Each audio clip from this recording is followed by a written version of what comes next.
Thank you so much for joining me today. For those of you who've been joining the last few weeks, welcome back. And if you're new, I appreciate you hanging out. And in either case, thank you so much for taking the time to spend with me. Um, this is workshop number 7. I've been doing these every Friday for the past few weeks. And this represents the 7th workshop that I have done. And I'm super excited about today's workshop. So today, we'll be talking about doing sales. So the title of this workshop is Let's Make Sales Easy, Trackable, and Successful. And so what I'm trying to share today is some of the things that I've learned over the past few years in regards to doing sales and how to make it something that takes away the stress and the anxiety, and in some cases demystifies what we talk about when we talk about sales. My name is Josh King, and I am the managing member at Tinderbox Marketing. And again, thank you so much for joining me. Some tips for today, some things I hope that to give you so that you can make this a very successful use of your time. The first one is to start now. So I say this on almost every workshop, webinar, whatever that I do, is that a lot of people attend workshops, and I've been there. I've attended a workshop myself, been a part of that, and you learn a lot when you're in a webinar or a workshop, a conference, whatever. There's a lot of information, and the tendency is that I see, unfortunately, is that people don't leave the workshop and then execute what they learned. And so my encouragement to you is to start this now. I guarantee there's going to be at least one thing that I bring up that will have you going, oh yeah, I should do that, I should consider doing that. And if that happens, then I want to encourage you to do it, to start now. The second this is over, take that action, right? The next thing is, I think the most important thing when it comes to sales, and I believe this because I think it's the most important thing when it comes to marketing, which is my other expertise, is you have to know your customer. Know who you're trying to sell to.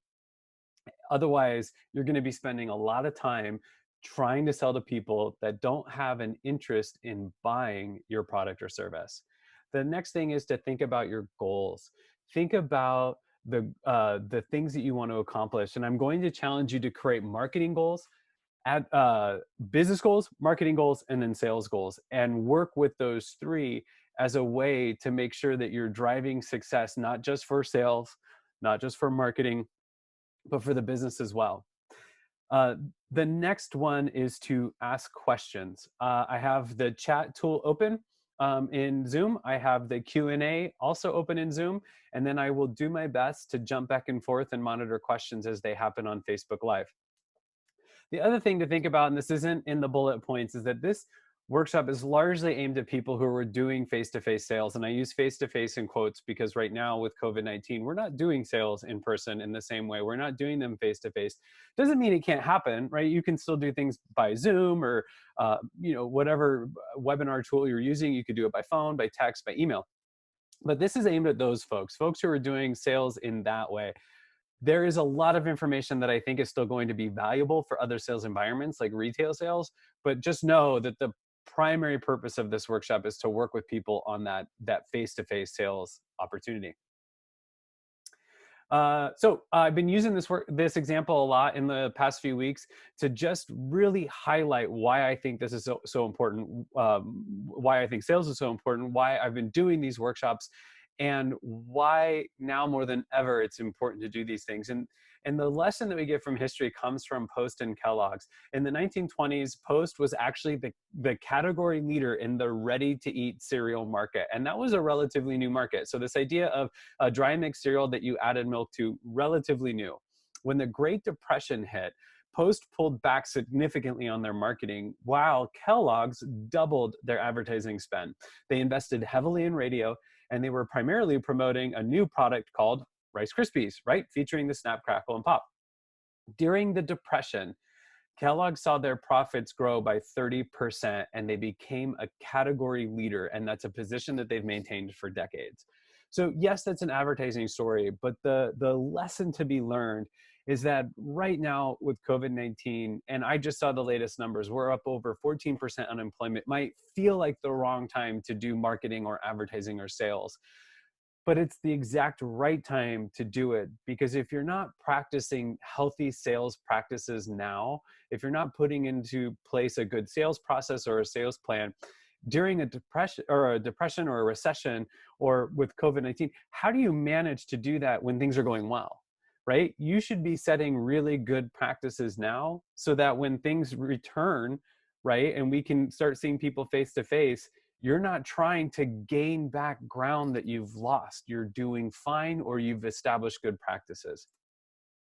Just so that we're all on the same page for the rest of this webinar, we're going to get agreement on terms. This is a quote from Daryl Turner, and he says, advertising builds awareness, marketing gets clients to know you, and sales gets clients to use you. And the way I'm going to break down these terms is to start with marketing. So marketing is the storytelling piece. Marketing is where we take a look at what is our product, what is our service, who is our customer, and what's the narrative we're going to build around those. How are we going to communicate our product or our service to our customer? What is it that our customer values? What is it that our product offers? In some ways, you can think about it as what is the problem that the customer is experiencing, and how does our product or service solve that problem? So that's marketing. That's just the marketing part, is telling that story. Advertising is when we pay for that story to reach the right audience. That's when we spend money on a Facebook boosted post or a billboard or a radio ad. It's called ads because it's short for advertising. It's when we pay to reach people. And then sales is when those two things work well and a transaction takes place, right? And that can be done through e-commerce. We're not really talking about that today, but it can be done through e-commerce. It can be done face-to-face, which is what we're largely talking about today. Or it can be done through another process. It can be done through customer service. But whatever point the transaction happens, when dollars exchange hands, that's the sale piece, and that's what we're talking about today. So what is the relationship between marketing and sales? There is a relationship there. And the relationship is important to understand because one feeds the other. And there's a quote from Seth Godin that I think helps us figure this out. Our job is to connect people, to interact with them in a way that leaves them better than we found them and more able to get where they'd like to go.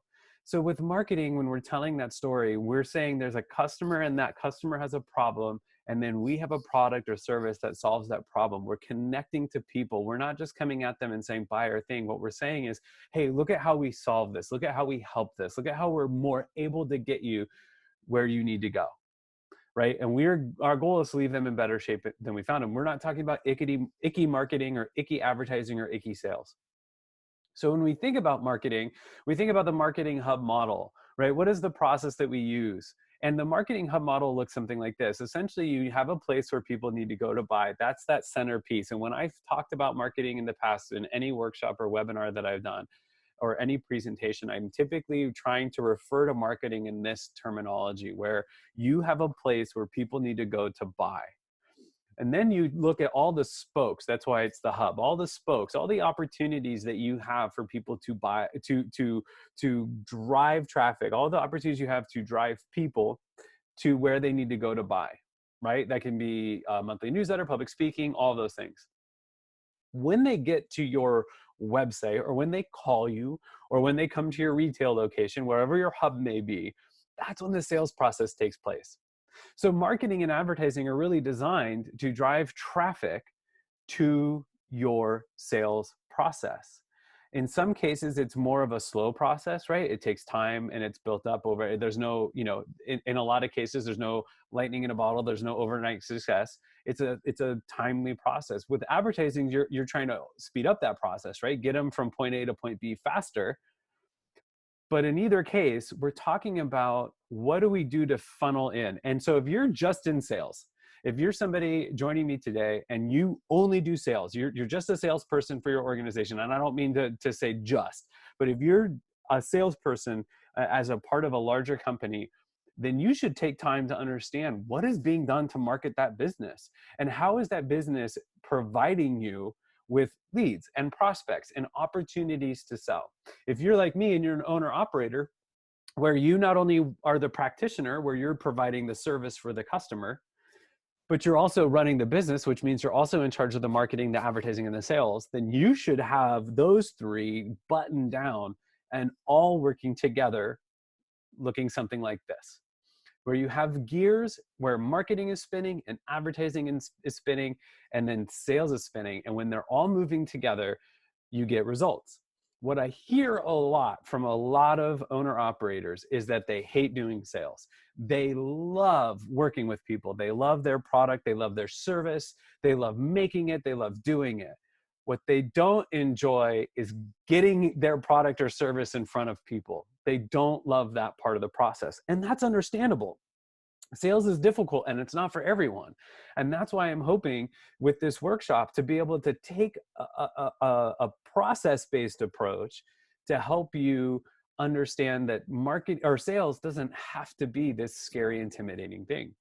So what makes your business tick, right? It's these three things spinning in the right direction. And the thing is if your marketing is killing it and you've got a big advertising budget, but you stink at sales, or you have a sales team that doesn't know what they're doing or isn't performing, it doesn't matter how good those other two wheels are because that sales gear isn't moving. And the reverse can be true. And I run into this all the time as well, where I meet an owner operator who loves the sales piece, but doesn't quite get or love the marketing piece or the advertising piece. So while their sales gear is just ready to go, it's not turning because the marketing and advertising gears aren't turning at all. The other thing that now you have to start thinking about is not only where does sales fit into the organization and what piece does it play, and understanding the relationship between marketing and advertising and sales. You now have to start thinking big picture about your sales process. So if marketing is the piece that feeds the prospecting, referrals, and leads circle, that leads to an introduction. So this is kind of the look at my business. So I'm taking a look at my business. So my marketing, advertising, that all is meant to drive prospects, referrals, and leads.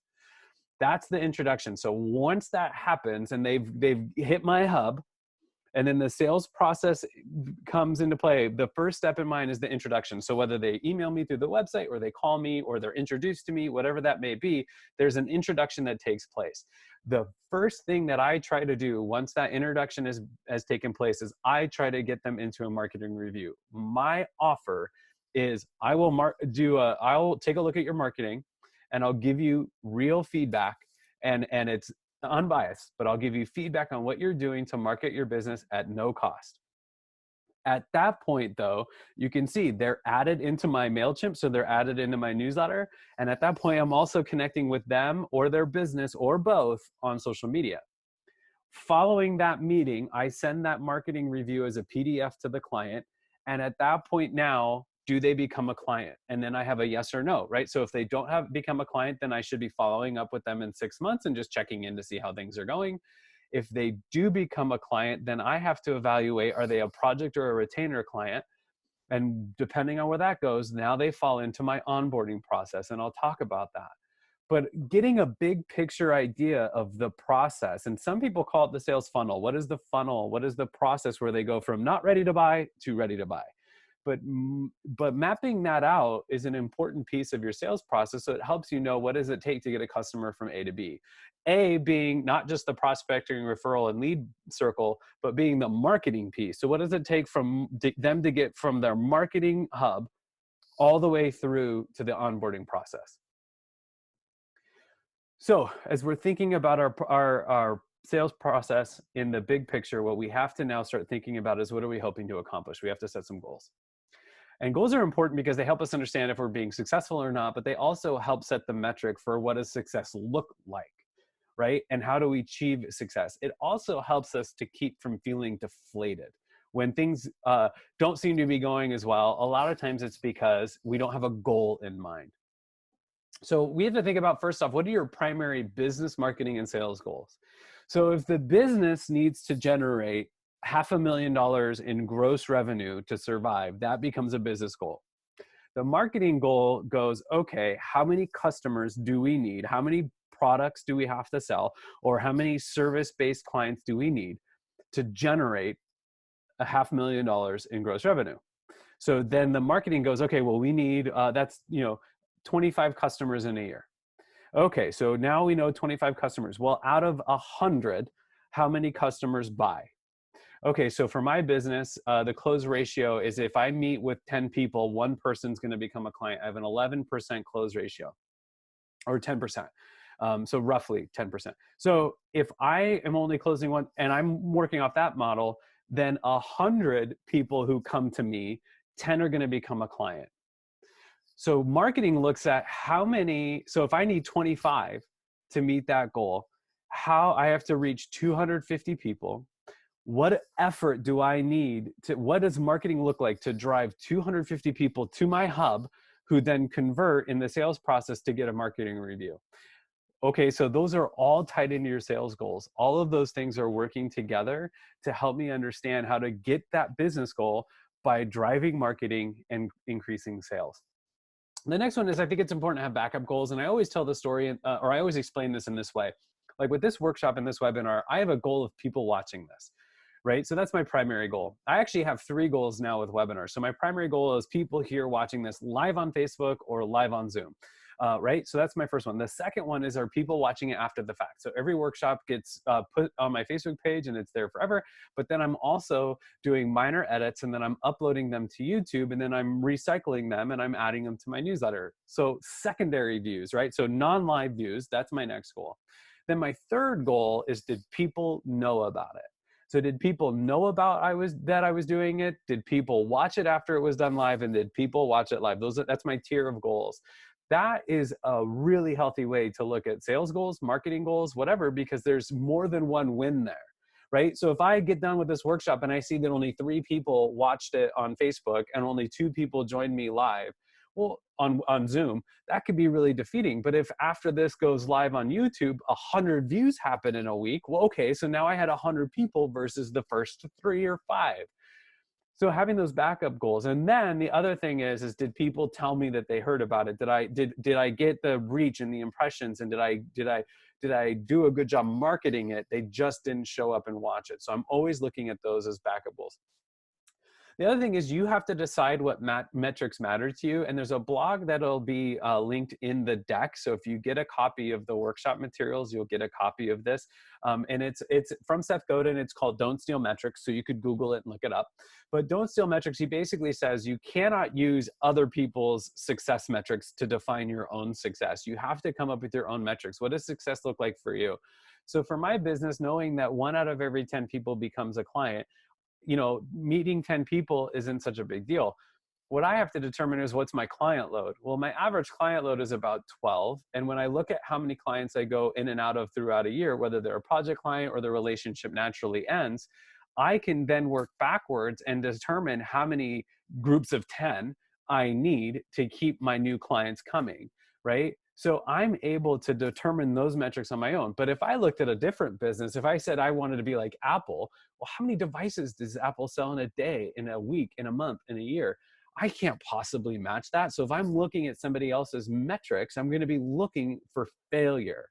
Looking to your own metrics and what matters to you and what matters to your business is a way to keep motivating yourself and not beating yourself up because you're trying to make something happen that just isn't a possibility. The other thing is there's something that we're not measuring, and I will talk about tracking sales here, but there's something else that we're not measuring when it comes to goals, and that's that anecdotal evidence. And I kind of mentioned that when I was talking about your backup goals. But having these primary goals and even these backup goals, that's all great. But the anecdotal evidence comes from people hearing about it or people knowing about it. That's, for me, that's my anecdotal evidence. So people watching this workshop now, people watching this workshop later, I can measure that. But people telling me that they knew about the workshop or saying that they heard about it, unless I'm checking a box every time that happens, or I'm, doing a check mark every time I hear that, I'm not actually measuring that. But I am paying attention to it because the anecdotal evidence is just as important. Something happens when you don't have goals. I worked with a client years ago that this client would go to trade shows. And they were consumer-based shows, and some of them were trade shows that were trade industry only, so there was buyers there, and they like retail buyers and wholesalers and things like that. But they did go to a few consumer shows where consumers are coming through and buying stuff. And they'd gone to a few of these, and then I came along and I was asking them about, as their consultant and their partner with marketing, I was asking, well, tell me about how these went. And tell me how your trade shows went. Well, we don't think that they went really well. And I said, really? You don't think they did well? Well, tell me why. Why don't you think that? Well, we don't really know. We just don't feel like they did. We don't feel like it was working. And I said, okay, well, did you have a goal when you went to like a trade show? Like how many retailers or wholesalers you wanted to meet? And they're like, oh, no, not really. We just knew we only wanted to work with wholesalers. Okay, well, how many wholesalers did you meet? Well, we don't really know. We weren't keeping track. I, after doing some digging, discovered that their shows weren't a failure. They just didn't set a metric for success. And if you don't have a goal, say you don't have a goal, you don't have that $500,000 goal in gross revenue, and then you hit $500,000 in gross revenue, are you going to be satisfied with that? Or what's most likely is you're going to think, oh man, $500,000, that sucks. It should be $1 million, because you didn't have a goal in mind. So nothing's ever going to feel like it was a success. And then you're going to get stuck in that trap that I hate, which is I don't feel like it was working. And I want you to avoid that. I want you to determine goals so that you know it's working, or you can readjust your goals. Just a reminder, I am taking questions right now. I am not able to view Facebook questions. So if you want to view these questions, just go to the Facebook event. You can log on to the Zoom and join me there. Would love to have some questions. I'm also monitoring the questions, though I am able to monitor the live questions on the Zoom chat tool or the Q&A tool. So feel free to ask questions at any point. Happy to answer them. If you do ask me a Facebook question, what I'll do is I'll try to either take a break in the middle or near the end and answer those questions. All right. So we've talked about your overall process. We've talked about and getting a feel for that and where it's integrated into marketing and advertising, and how the relationship between sales works. We've talked about having goals as a primary means to drive success and to determine what success looks like. Now we have being mission driven.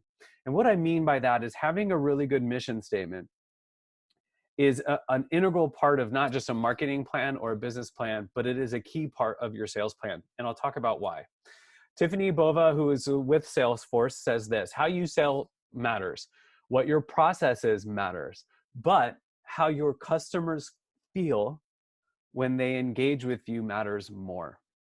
And what I take that to mean is that, well, I'm going to teach you how to have a process and I'm going to teach you how to sell. What I am also going to try to do, and what those two things maybe don't cover, is how to take care of your customers. But being mission driven, focused on a mission, will help you communicate with your customers more, market to them more, and sell to them easier. And it's not because it's some magical formula or magic pill, and not because it's going to help you be like a used car salesperson with all the one-liners and tips and tricks. But when you sell from a mission-driven standpoint of really believing what your company is out there to do and how your company is making its mark on the world, makes sales feel like it's not sales. So why should you have a mission statement? Well, according to Simon Sinek, where a lot of this content over the next few slides comes from. So I am giving credit. The link to the TED Talk is in the deck. So if you get the deck, you'll get the link to that. But you can also just look up How Great Leaders Inspire Action. It's a wonderful 18-minute TED Talk. Simon Sinek says in that TED Talk, people don't buy what you do, they buy why you do it. People don't buy what you do. They don't buy your product or service as much as they buy why you're doing it. There's a lot of other people in Spokane offering marketing consulting. There's a lot of people who do what I do. I don't find success by trying to compete with those people and telling everybody why I'm better or different or whatever. I find success by being driven by a mission that people can identify with. The other reason why you should have a mission statement, there's more than two, but the two that I like is for the sales piece. And also it's a great marketing tool. Having a great mission is a really great marketing tool. In his TED Talk, Simon basically says that you need to have a marketing statement that tells people why you do what you do or why you exist, how you accomplish that, how you do what you do, and what you do. So I break it down like this: why, how, what, and then I fill in the blanks. Now, he gives the example of Apple, and in it, he says that Apple exists to change. Apple believes in challenging the status quo and thinking differently. So in everything Apple does, they believe in challenging the status quo and thinking differently. The way they challenge the status quo is by creating products. So that was the why, right? The why is to challenge the status quo and think differently. The how is the way they challenge the status quo is by creating products that are beautifully designed, easy to use, and user-friendly. Why and how? No idea what they do yet, right? But you know that they believe in challenging the status quo and thinking differently. That's their mission. And you know that they execute that mission, that why, by creating products that are beautifully designed, easy to use, and user-friendly. The what is they just happen to make great computers. While doing some research for a client about this exact topic, I came across a video of Steve Jobs.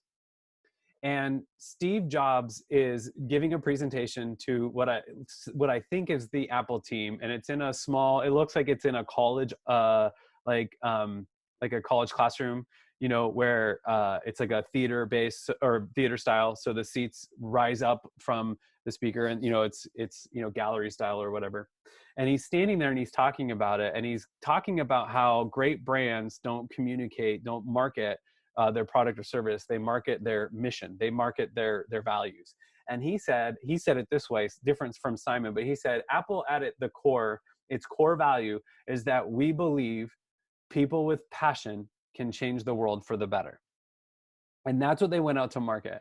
So when you're doing sales and you're selling Apple, say you were doing door-to-door sales, and you knocked on somebody's door and you said, I'm selling Apple computers. And they go, oh, you know what? We're actually looking for a computer. Can you tell me more? Well, what I can tell you is that Apple believes as a company that people with passion can go out and change the world for the better. And then that person who opened the door sits there and they think to themselves, I am a person with passion and I want to change the world. I guess if I'm going to do that, I'm going to have an Apple. And that's exactly what happens. And that's how selling with a mission can be different than just trying to say, oh, well, our computer's faster and better and it's prettier and this and that. My mission statement for Tinderbox is Tinderbox Marketing exists to serve God by serving others. We serve businesses and entrepreneurs by incorporating biblical principles into our business model. The goal is to leave each business owner or entrepreneur in better shape than we found them. Tinderbox works with small to medium businesses and entrepreneurs on their marketing, advertising, and sales initiatives so that their businesses may succeed. Mission driven. So when anybody asks me what my mission is, I always boil it down to the why. I just exist to serve God by serving others. It's why I do a free marketing review for any business that wants it, right? I do that because I want to serve others. I want to serve people. So that's my mission. So when I sit with a client or a prospective client for the first time, and I'm walking through the marketing review with them, I will almost always be asked, why are you doing this? Why do you do this at no cost? I don't understand. You're just giving this away. You should charge for that. And I double down and I go, well, that's because my mission is to serve others. My mission is to serve God by serving others. Here's the other thing. You might be thinking to yourself, Josh, if you own your mission in this way, especially one that's religious, right? Where you're saying you serve God by serving, aren't you turning away other business? And the reality is not at all. I have had clients sit across from me that don't share my values, that don't share my lifestyle, that don't understand religion or faith. In fact, they think that religion and faith have persecuted them and have been unfair to them, or have been racist or sexist or whatever toward them. And they don't even know at this point what my religious beliefs are or what my faith is. They just know that I believe in serving God by serving others. I've even sat across the table, doing a marketing review from atheists and other people from all walks of life. And what every one of them has said, where it's very clear that the values aren't shared, is they say, I don't believe in God, but I love that you own it in your mission. And I love that you're running a mission-driven business. And I have worked with those people. My mission is to serve God, which goes into a bigger thing of just loving God. And by loving God, I want to love on other people. But what it drives home for these people is that I stand for something and I believe in something. And I believe in service. And when they think that way and when they believe in service, it's so easy for them to want to work with somebody who has that shared value. We may not share faith, but we share that value. It turns what could be a sales process into a really easy flow of just communicating. So now that you have your mission and you've taken a look at how marketing and advertising and sales all fit together, and you've kind of looked at that big picture of your sales process, it's time to talk about your customer. You have to know who your customer is. If you don't know exactly who your customer is and who your customer isn't, How do you plan to sell them anything? So what we're talking about is this: creating a customer profile, looking at the age, the gender, the marital status, the location, the income of that person, the children, their children, are there children in the home? What are their hobbies? What are their interests, right? The other thing to think about is that once you pare down, like with mine, if I go, okay, well, mine's a business owner and the average business owner is this age range, they're this gender, they're typically married or whatever, right? And I know, but I'm working with the average business owner. I'm also going to look at their business. Their business tends to fall in these, parameters. Then what I'm going to look at is, what is the last step? The last step is that they have to be willing to pay somebody to help them in their marketing and sales initiatives. Now, I'm not going to do sales for them. I will market for them, but I'm not going to do sales for them. But I will coach them and help them on their sales. But the key thing here to pay attention to is that they have to be willing to pay somebody to help them with those things. There's a lot of businesses out there that are not willing to pay for that.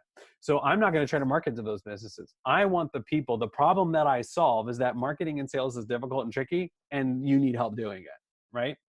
So you can even look at it this way. And I've had a client that did this and they named their customer 6 deep, right? So they said, my customer is, this one's Tammy, and she's this age, gender, marital status, job title, location, household income, children in the home, hobbies, interests, characteristics.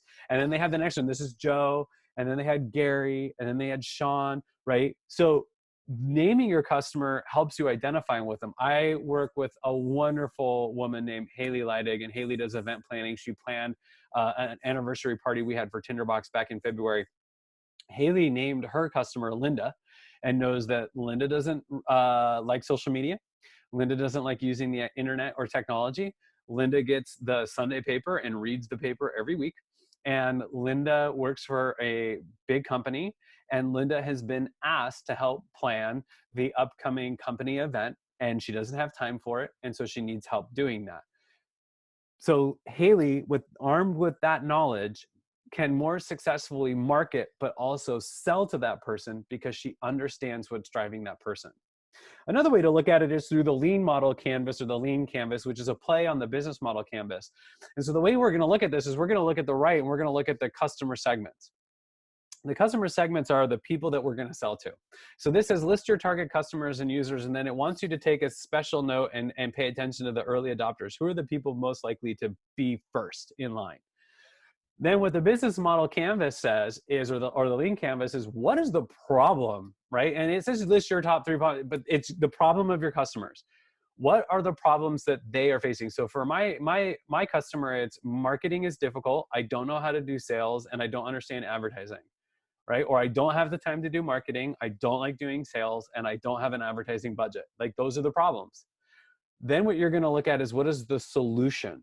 What is the solution that your product or service offers them? So you're going to fill it out like this, right? And I grade out the other numbers because we're not going to worry about that. But in terms of your business plan, or your lean canvas, or your business model canvas, you should know who are your customers, what's their problem, and what is the solution that you offer. We have to know this. We can't market to people without knowing this, and we certainly cannot sell to them without understanding this information. It's a key part of creating a sales process and a sales plan. Knowing your customer, understanding what makes them tick, but then more importantly, understanding who your customer isn't, so that you're not spending your valuable time, your resources, on people who are never going to buy your product or service in the first place. They don't share the problem that your other customers should have. They don't have the problem that your other customers have. If I try to go out and sell to, say a Vista doesn't need me. They've got a marketing team. They've got a whole group of people that I'm sure they have a marketing VP or a marketing and sales VP. Why would they need me? If they need me, they've got bigger problems, right?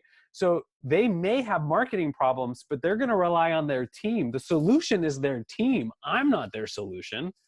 So I'm not going to invest effort or energy trying to market or advertise or sell to them. I'm going to put those resources where they matter. So now that we have our customers, now we're going to really you're like, when are we going to start talking about sales? Well, we've been talking about it the whole time, but we're really going to dig into it now. And we're going to talk about organizing your customers. This one is where a lot of businesses miss it. This is where salespeople miss it. This is where a lot of organizations doing sales miss it, right? We have to put our customers into buckets. And the first 2 buckets we're going to look at customers, and we're going to look at leads. right? So people who are customers and people who are potential customers, right? And you have to organize your buckets. So you need to be able to go, what's my customer list and what are my leads list? Now, my oldest just bought a car. He bought a car from down in Walla Walla, and it was Walla Walla Valley Honda, I think is what it was called. And great. We bought 2 cars from Honda dealerships, best experience in the world. But that salesperson, right? We fell into one of his buckets. We did not fall into a customer bucket. We fell into the lead bucket. So at that point, his job is to convert us to a customer. And how does he go about doing that? But it doesn't start with that. He starts with, we're in that bucket. Once we become a customer, now we're in the customer bucket. In my business, you're a lead. The second I meet you, that introduction phase, right? We talked about that. Now I'm going to do a marketing review as a way to get you out of the lead bucket and into the customer bucket. But we don't stop there. Now what we do is we're going to break our buckets into 4. We're first going to have our 20% customers. What I mean by that, it's the 80-20 rule. If you take a good hard look at it, you're going to find that especially if you're a services-based industry, 20% of your customers make up 80% of your revenue. And that holds true in a lot, or you could call it the 75-25 rule or whatever. So we're going to call them 20%ers in this screen, just for lack of a better term at this point. So those are your top customers, right? Your best customers, your top customers, whatever. If you were Cheers, it's Norm, right? It's the people who you find on your bar. So if you are a restaurant and you're trying to glean information from this, or you're any kind of retail, these are the people whose names you know, because they're in there buying auto parts from you every week. They're in there buying the same beverage. They're in there, they spend a good chunk of money with you, and you've learned their names, 20%ers, right? The next one is those 80%. These are the other customers. These are the non-primary customers, right? So these are the people that you have, the other 80% of your customer list, but they only tend to make up about 20% of your revenue. So the reason why we're going to have these buckets is you might decide, and you should, that there's a different process for caring for these people, because what my experience has been is that those 80%ers, they want and demand as much time and effort and energy as the 20%ers, and you will give it to them unless you define processes for that. The next bucket we have is leads.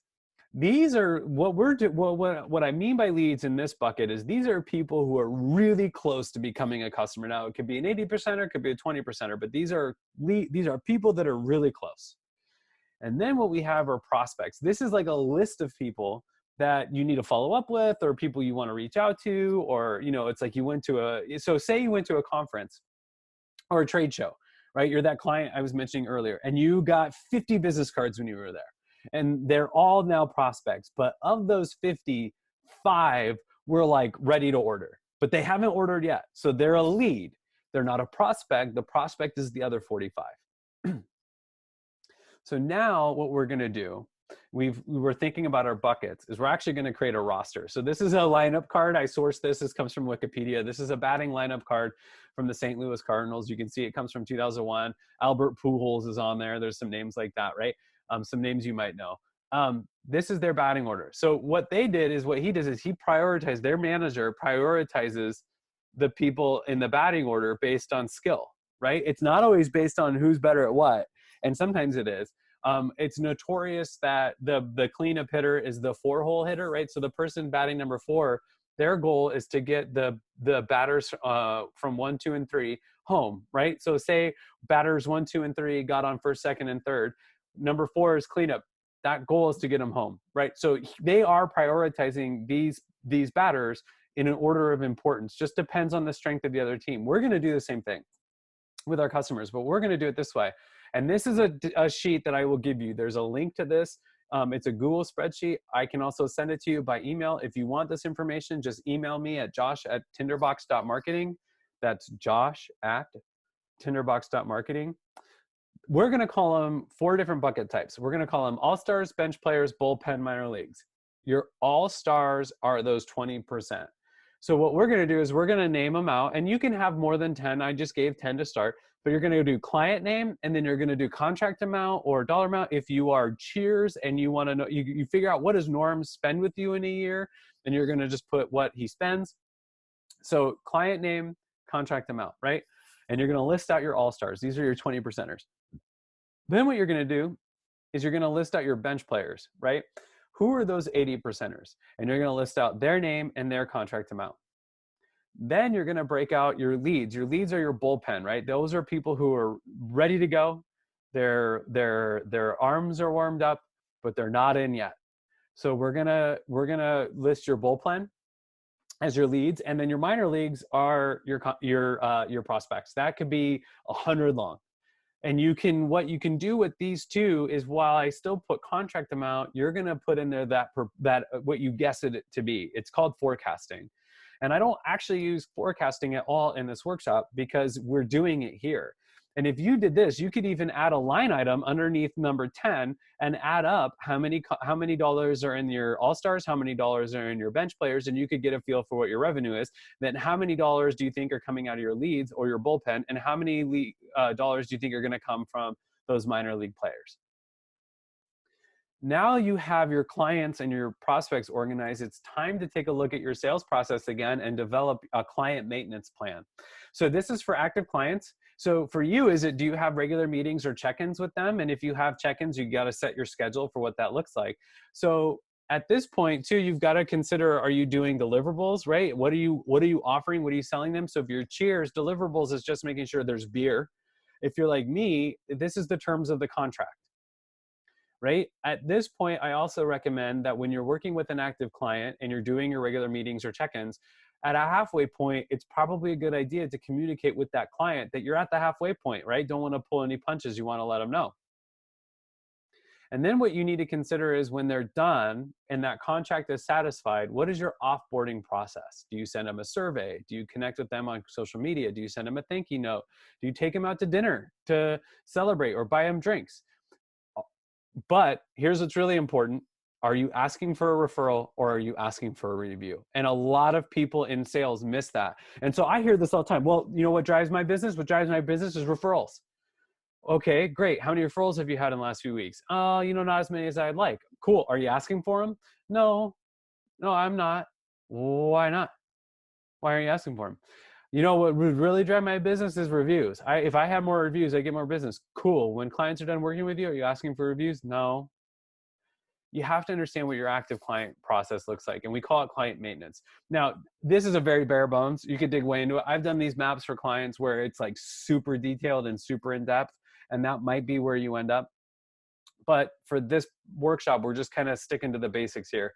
But ultimately, part of it, and if you've been paying attention, I've had a sales process all along the way. We had our onboarding process, right? So what is the big picture client? What does that sales process look like, from not being a client, from a prospect lead, from a marketing lead, all the way through, right? What does that look like? Now we're talking about when they're a client, what steps do we need to take?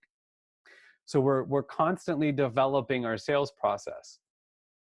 Then now that we have kind of our big plan, what are we going to do with clients? How do we get clients? We need to look at your sales metrics, and you need to start tracking some. Now, I didn't do this for a long time. I started my business in 2013, and I didn't start tracking metrics until August of 2018. And the big reason was I had done sales for an organization before in my work past, and I hated it. And a big part of doing sales in that organization was weekly meetings with your sales manager. And those weekly meetings consisted of you forecasting. So you're telling them how much business you think you're going to close. And you're doing that every week. And you're always looking at the current month, like how far did you come in the month? Did you meet your goals or didn't you? And then you're always looking at the next month. What do you think is going to happen next month? And it stinks. It was awful. And then you were also looking at other stuff, though. You were looking at how many client meetings did you have? How many prospects meetings do you have? And then you were supposed to use it also to go, okay, here's where I'm at. I'm struggling with this client, or I'm struggling with this prospect, or I could really use some ideas for this. And I hated it. It was miserable. And it was so miserable that even after I started my own businesses and was the only person in charge of sales, I didn't do it for 5 years. I didn't do any tracking or metrics. And it was killing me. And I didn't realize it. And so in 2017, my business went through some changes that really hurt the business. And at the end of 2017, was really struggling financially. But I was like, you know what, I'm going to do it all on my own. We're gonna be fine. And then through 2018, I was like, it's going to bounce back. It's going to bounce back. And then it never bounced back. And by August, I was like, what is happening? Things aren't where I want them to be. So I really had to take a look at, how do I get things to come back? And I realized I wasn't being responsible by tracking the data. And I wasn't holding myself accountable. So all I did is I started a simple spreadsheet, and I'll share that with you. And all the spreadsheet did is it just looked at a few things, like how many clients do I have? How many meetings did I have last week? Stuff like that. And then I tracked my buckets. Who are my clients? And I break my buckets into retainer clients and project clients. And then I break them into retainer prospects and project prospects. And all I did is start tracking that in August. And within 3 months, you could watch my client list and prospect list just grow. And I didn't do anything to change my business. All I did was changed what I was tracking and how I was tracking, right? Because I really wasn't. And I had been trying to use like a CRM, customer relationship management tool. I had been using Untitled, and by using it, I really mean wasn't using it. And it was too cumbersome. So I created a spreadsheet. And just the simple act of tracking it held me accountable to what I was doing and helped me drive success without really even changing anything. But what it did do is it drew my attention to what I wasn't doing. Like, what are the normal activities that I should be doing that I'm not doing that help me drive sales? Thomas Edison said it this way: our greatest weakness lies in giving up. The most certain way to succeed is to always try just one more time. The thing about sales is, and why I'm doing this workshop, is it's really tough. And you'll hear things like you have to have thick skin and sales isn't for everybody. The one thing you also will hear a ton, if you've done sales for any amount of time, is that every no gets you that much closer to a yes. In my industry, and I've said this already, marketing consulting, it has an 11% industry-wide close ratio. Out of 9 or 10 people that we meet with, only one's going to be a client. That means you're going to hear 9 no's. If I gave up after 6 no's, I would be giving up 3 short of a yes. So we build a process to help us overcome the no's, manage the no's, turn those no's into an opportunity. Somebody says they don't want to work with me. I've given them a free marketing review. I ask them for a review or a referral, right? Because they're still in my process. It's not over. But I wouldn't have been doing that if I wasn't paying attention to it and tracking it and looking for the opportunities. So here are the things we're going to track. What we're going to track, if you your general data, is you're going to look at what's your weekly gross revenue or your projected gross revenue, right? So you can track weekly, monthly, yearly, whatever, but you're going to project your revenue, and you're going to look at your revenue on a regular basis. Are you where you want to be? When it comes to face-to-face sales, like what I do, right? Even if we can't do it literally face-to-face, is I like to track the client meetings I have every week. I like to track the non-client meetings I have every week. And what I mean by non-client, I'm not tracking my doctor appointments, but I am tracking, did I meet with a partner? Did I meet with somebody who refers to me? Did I meet with a past client? Did I meet with, somebody who may not spend money with me, but is an integral part of my business? I track, did I lose any clients? Did I get any clients? How many total clients do I have? How many total prospects do I have? That's what I'm tracking, and a little bit more, and I'll show you that. Your physical location, if you have a physical location, you should be tracking weekly total customers. How many people walk through the door, right? So I was working with this, with a brewery not too long ago, and her small space. And she said, I need my revenue to increase. And I said, okay, you need a revenue to increase. Cool. Is it busy? She goes, oh, every night, slam. Really? She goes, yeah, we're packed. Okay, how many customers do you get every night? I don't know how many customers I get, but I can tell you how many tickets there are. So how many, receipts? Okay, well, out of those, how many people are coming in and not buying a beverage? How many people are coming in and buying a beer? Of all the people that come in, how many beers are being sold total? And she couldn't answer that. I said, you need to be counting your customers. Every person that walks through the door, you're like Costco with the clicker, and you're counting every person that walks through the door. And then you're comparing that to the receipts. So say her seating is 25 max. And she counted that through the course of the evening from a 4 to close or a 6 to close, whatever hours were. 100 people are coming and going. But she only had 50 receipts. And then when she looks into the 50 receipts, she realizes that her average ticket, she's only selling 1 beer. So for 100 people, she's only selling 50 beers. That's half a beer per person. I'm not talking about getting people drunk, but I'm talking about taking care of their needs. So is she not selling wine? Is she not selling cider? Is she not selling non-alcoholic beverages? If she's not caring for those other 50, what are they doing there? Well, they're there to see somebody else. So is there something that you can do? Are you sending them home with a growler? Are you sending them home with a crowler, right? The 32 ounce or 16 ounce can. What are you doing to help them? and to take more advantage of it. Are you tracking your phone calls? Are you tracking how many emails come in? This is all data that we should be tracking as a part of our sales process. So here are two examples. On the left, you have a service, and on the right, you have a retail. So if you're a service-based one, you're going to track your total clients, total project clients, right? Total retainer, total project. Did you lose any clients? Did you gain any clients? Do you have any new prospects? How many client meetings? How many prospect meetings? How many non-client meetings? And those all add up down there under activities. I add those as sales activities. Did I do any workshops, right? I did today. I have one workshop today, so I'm going to track that. That counts as an activity. How many people attended? Well, I'll have to wait until it's over, but I'll track that data. And then I attended any networking events. Well, if I attended 2, I'm going to add that all up, and that's going to get me that number. Track this. And then below it, you actually write out your clients and the amount, right? And then on the right, if you're a retail based, you should be tracking total customers per week, total transactions per week, and comparing them. Google My Business will tell you how many people clicked call, how many people clicked website, and how many people clicked directions. So you could be tracking those as a way to know, did people try to find out where you were? And does that match up? If you have a business that has 100 people clicking for directions in a week, but you only had 50 customers, what happened? Maybe your signage is bad. Maybe they just can't find you, right? Whatever the case may be, we need to be tracking it. Then you could be tracking your total phone calls or whatever you want. You could track your average ticket. So what is the average ticket price, right? When I was in retail sales, we tracked UPT, units per transaction. So it was American Eagle, and they wanted to know how many items, and they wanted it, I want to say they wanted it over 2, but it could be 3, it could be higher. But basically, they wanted each person coming in there and buying 3 articles of clothing. Are you tracking that? So if I'm tracking for brewery, am I tracking units, right? How many beers? And then I'm tracking total sales. And I'm using all of those categories to start to learn about my business and determine if I'm making the right steps or not, right? And taking the right actions and serving my customers. Then from there, you should be tracking who are your partners, like who are your strategic partners. So if you're a brewery, are you having meetings regularly with your bank? Are you having meetings regularly with your suppliers? Are you having meetings weekly with your wholesalers or your distributors, right? Vendor suppliers, other meetings. And then are you doing any workshops or presentations? Are you attending any networking events? And then you track all that data, right? No big deal.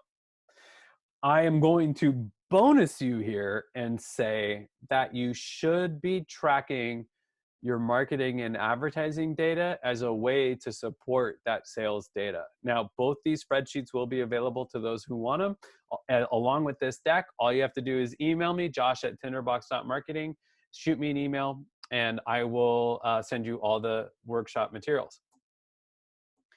All right, a couple bonus things I want to talk about. You need to know your onboarding process. Understanding how clients become a client and what process you have for when they become a client will help streamline your business. Think about the doctor's office that you go to, and you get there and it's not clear whether or not you're just supposed to sit and wait to be called or whether you're supposed to go up and fill out new patient paperwork.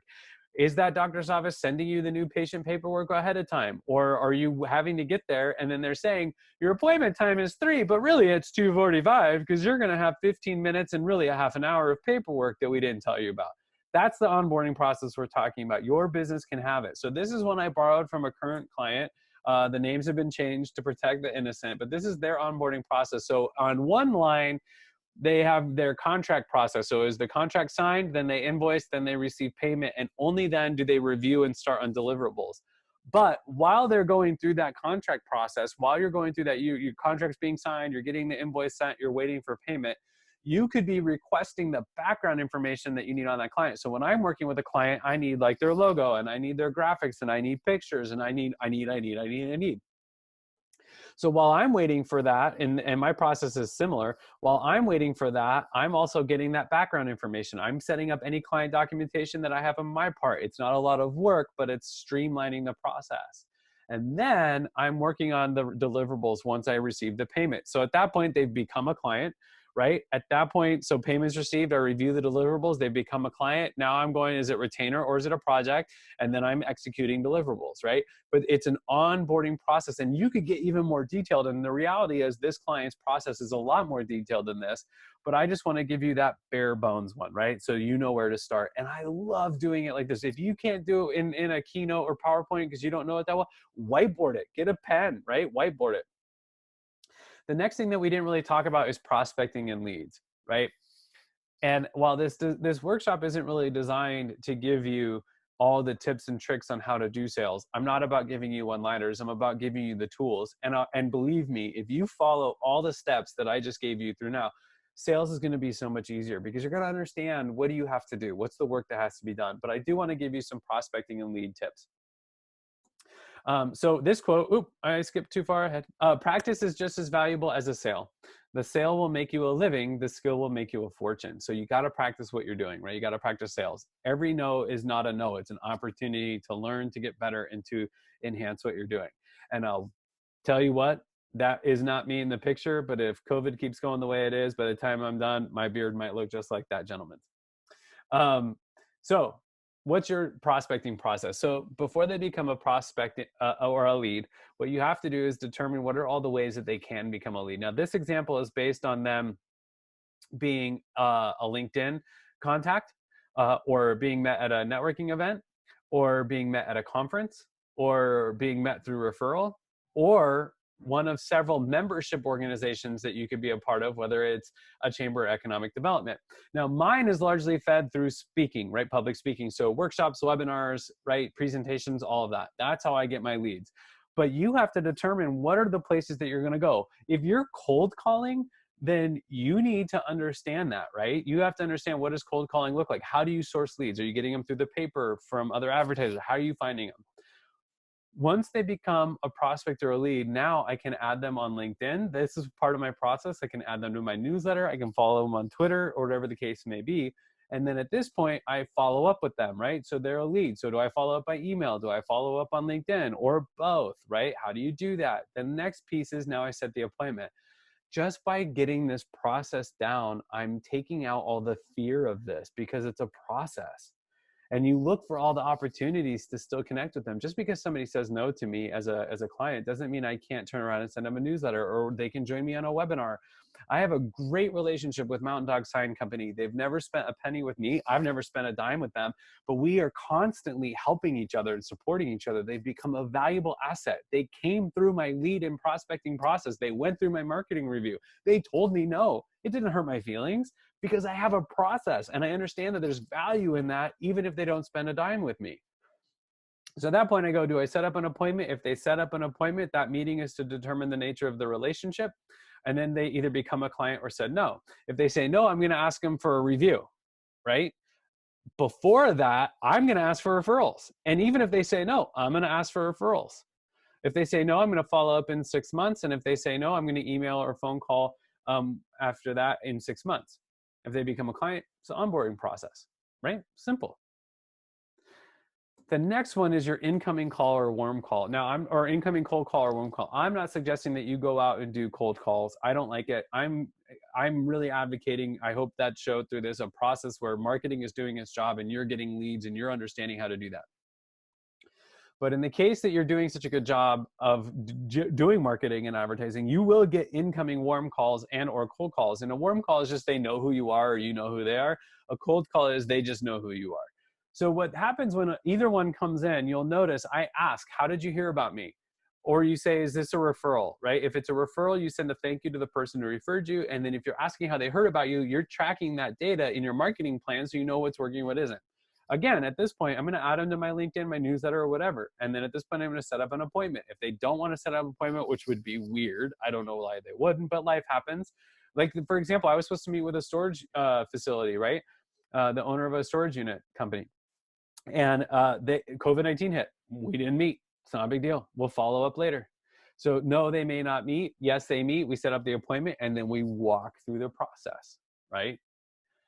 Understanding this, whiteboarding this, mapping out each one of these. Now, I have clients that go super deep in this. I have clients that have their outgoing cold call process. I have clients that have their incoming cold call process, their outgoing warm call process, their incoming warm call process.